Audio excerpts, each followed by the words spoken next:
101টি ballot অতিরিক্ত ঢুকিয়েছে বলেও অভিযোগ করেন তিনি। মোবাইল ফোন, ব্যাগ এবং পানির বোতলও কিন্তু নেওয়া নিষেধ এবং তিনি কিন্তু সেইগুলো জমা দিয়ে তার যে মোবাইল ফোন সেটিকে তিনি এখানে জমা দিয়েছেন এবং জমা দেওয়ার পরে তিনি কিন্তু সেই কেন্দ্রের দিকে তিনি যাচ্ছেন, বুথের দিকে যাচ্ছেন এবং আমরা যেটি দেখতে পাচ্ছি তিনি কিন্তু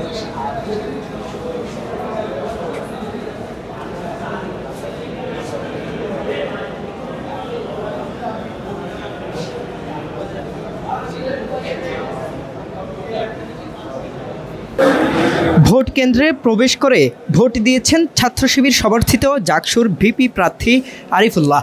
ভোটদান শেষে শহীদ সালাম হলে 101টি ব্যালট অতিরিক্ত ঢুকিয়েছে বলেও অভিযোগ করেন তিনি।